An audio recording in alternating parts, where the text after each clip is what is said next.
Hey everyone, it's Coach Dave March here, and as you know, career transition coach, helping people in leadership, talking to people in leadership, and also author of the book Vision and Action. Today we have a special guest, Lauren Davis, and with this KJ KLJD Consulting. KLJD Consulting, yes, and fantastic, person in both the law and the HR kind of side.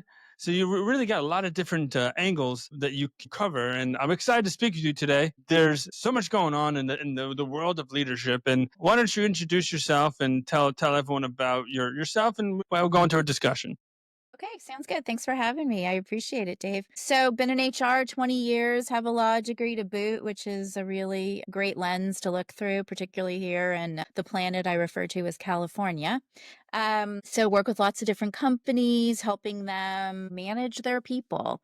I'm a management level consultant, so I work with C-level executives, executive directors, key contacts, and leadership, helping them be the best versions of themselves, keeping their company's legally compliant, and hopefully happy people coming to work.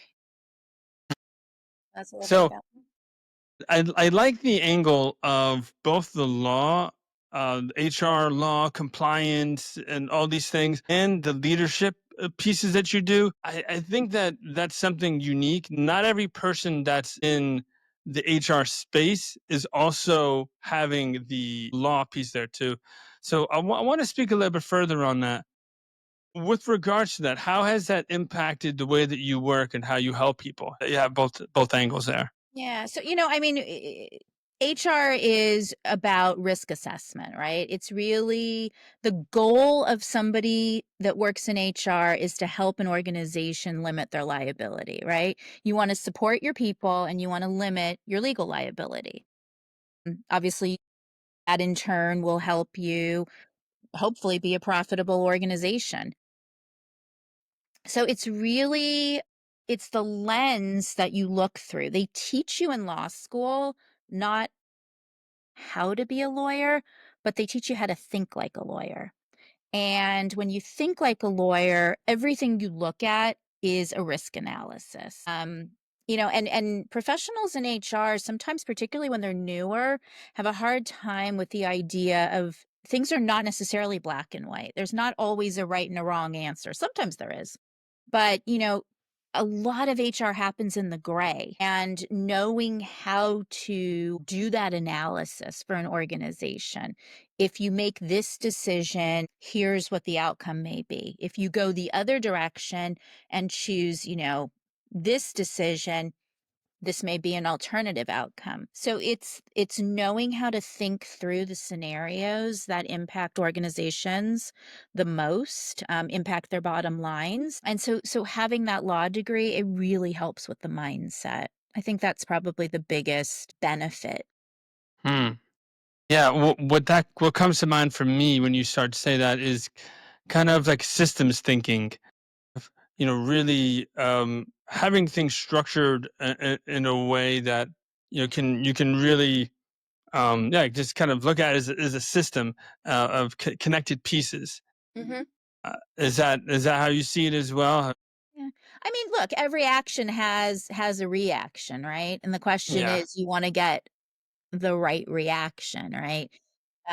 So you want to yeah. make well thought out decisions. You want to factor in the various components of where things could not work out the way you're planning and sort of be ready for them. So it's sort of how I spend my time. Wow. Yeah. It's really, I tell you, with everything going on now, and I know there's a lot of like ideas around HR. What are some of like the future trends that you see happening in HR right now? I mean, obviously to your profession, there's a lot of leadership development, a lot of emphasis on leadership development, people realizing that maybe the generations that are leaving the workplace managed one way, led one way, and now we have new generations entering the workplace and they need development, and so there's definitely, I would say, a focus on developing people. So that's one component, but it's also the mindset of work, right? The mindset, how people feel when they work, where work sits in their overall life plan. It's not always a primary focus. It may be a focus along with other components that they focus on in their lives, whether that be family or, certain hobbies that they have or other goals. Maybe someone's working a day job, but they're writing a book or whatever the case may be.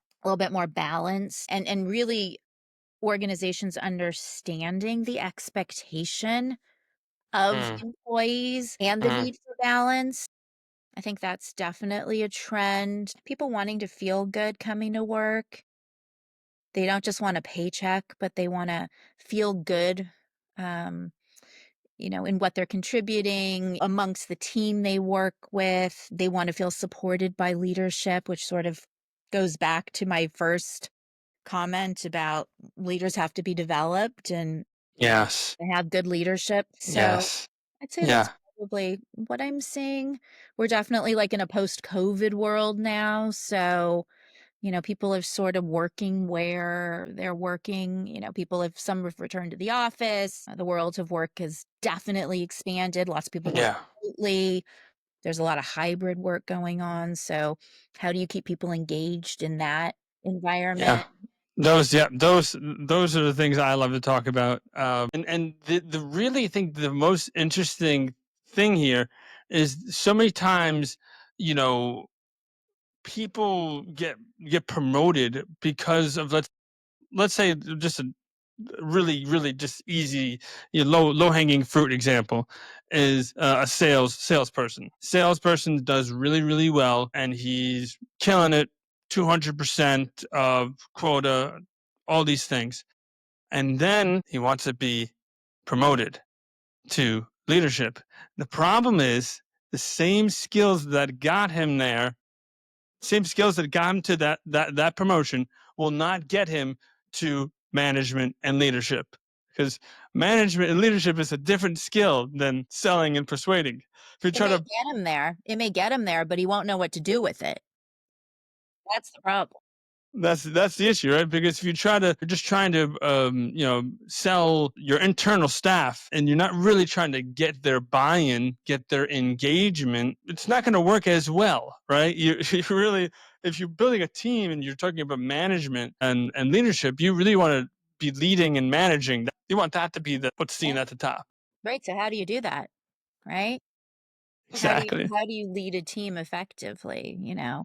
It's about communication, it's about being clear with expectations, it's about accountability. It's about seeing people as not just employees, but as humans. Mm, All of those components matter at work, and it's how you get. It's how you follow mhm. through, you treat people respectfully, you acknowledge that they're more than just employees. They're people with lives outside of work who have their own challenges, and sometimes, unfortunately, they enter into the workplace, and the support you provide is it matters. Yeah, I mean that's the big piece right there, right? And that's why people would come to you, so that they could get some of that guidance on how they could be more effective in managing people, how to be more effective in leading and getting buy-in, right? Yeah. Yeah, I mean, definitely. I work with lots of different organizations, and the management I work with, some of them are very experienced and very effective, and others less so. And so that gives me an opportunity to step in and help them, figure out how to be more effective. Where are the gaps, right? Are they not communicating effectively? Are they not clear in their expectations? Do their teams not understand what success looks like? Is there a lack of collaboration? Is there a lack of um, being transparent? I mean, these are all challenges that you face among the team, sort of dissecting it and figuring out how to introduce better approaches to management is really.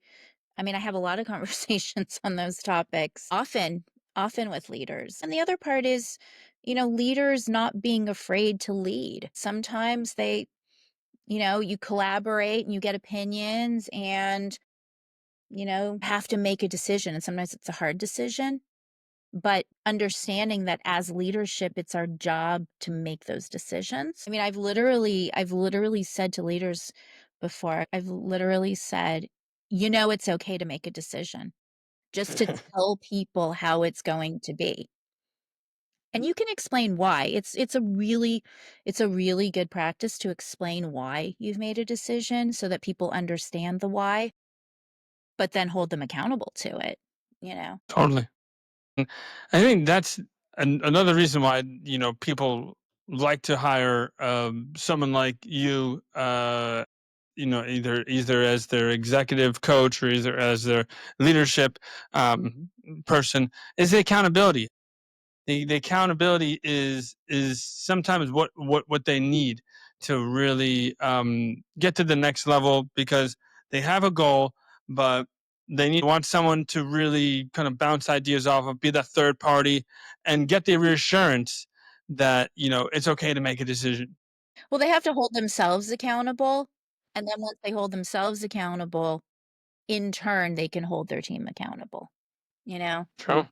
Um, the truth is the team is expecting leadership to hold themselves accountable, right? I mean, how do you run an effective organization when there's just, not a dynamic of accountability? What happens is it kind of descends into Places we don't wanna go because then we're having termination conversations, which is a whole yeah. other subject, so, yeah. Yeah, oh, yeah, totally. So yeah, with regards to your background, your experience, and all these things, what's like? Is there any kind of thing that you're known for? Like we should go to Lauren about this thing. There's she's known for this. Is there anything that you're known for? I don't know that there's a single thing I'm known for, but I will tell you the commonality, and I work with lots of different companies and lots of different industries, whether it's, I have their law firms, their property management, there's medical clients, landscaping businesses. I have a whole host of different types of clients, but the thing that they have in common is the mentality of leadership.